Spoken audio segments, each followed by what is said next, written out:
America ಅಧ್ಯಕ್ಷ Trump ಹತ್ಯೆಗೆ ವಿಫಲ ಯತ್ನ ನಡೆದಿದೆ. ಪಾಕಿಸ್ತಾನದ ಆಸಿಫ್ ರಜಾ ದೋಷಿ ಅಂತ ಕೋರ್ಟ್ ತೀರ್ಪನ್ನು ಕೊಟ್ಟಿರುವಂತದ್ದು. ಇರಾನ್ ಜೊತೆ ನಂಟು ಆರೋಪ ಸಂಬಂಧ ಜೀವಾವಧಿ ಶಿಕ್ಷೆಯನ್ನ ಪ್ರಕಟಿಸಲಾಗಿದೆ. ಸೊ ಅಮೆರಿಕ ಅಧ್ಯಕ್ಷ ಟ್ರಂಪ್ ಹತ್ಯೆಗೆ ವಿಫಲ ಯತ್ನ ನಡೆಸಿದ ವಿಚಾರಕ್ಕೆ ಸಂಬಂಧಪಟ್ಟಂತೆ ಪಾಕಿಸ್ತಾನದ ಆಸಿಫ್ ರಜಾ ದೋಷಿ ಅಂತ ಕೋರ್ಟ್ ಹೇಳಿದೆ. ಇರಾನ್ ಜೊತೆ ನಂಟು ಆರೋಪ ಸಂಬಂಧ ಜೀವಾವಧಿ ಶಿಕ್ಷೆಯನ್ನು ಪ್ರಕಟಿಸಿರುವಂಥದ್ದು. ಪಾಕ್ನ 48 ವರ್ಷದ ಆಸಿಫ್ ರಜಾ ಮರ್ಚೆಂಟ್ ಅಪರಾಧಿ. ಅಮೆರಿಕದ ಬ್ರೂಕ್ಲಿನ್ ಕೋರ್ಟ್ನ ಫೆಡರಲ್ ಜ್ಯೂರಿ ತೀರ್ಪನ್ನು ಕೊಟ್ಟಿದ್ದಾರೆ.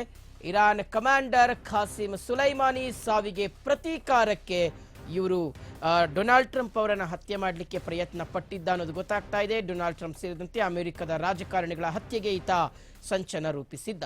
ಇಸ್ಲಾಮಿಕ್ ರೆವಲ್ಯೂಷನರಿ ಗಾರ್ಡ್ ಕಾರ್ಪ್ಸ್ ತರಬೇತಿಯನ್ನ ಈತ ಪಡ್ಕೊಂಡಿದ್ದಾನೆ ಅನ್ನುವ ವಿಚಾರವೂ ಸಹ ಗೊತ್ತಿದೆ.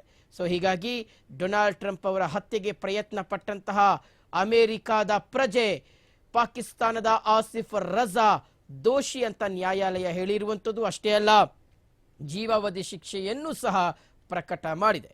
ಅಮೆರಿಕದ ಬ್ರೂಕ್ಲಿನ್ ಕೋರ್ಟ್ನ ಫೆಡರಲ್ ಜ್ಯೂರಿ ತೀರ್ಪನ್ನು ಕೊಟ್ಟಿದ್ದಾರೆ.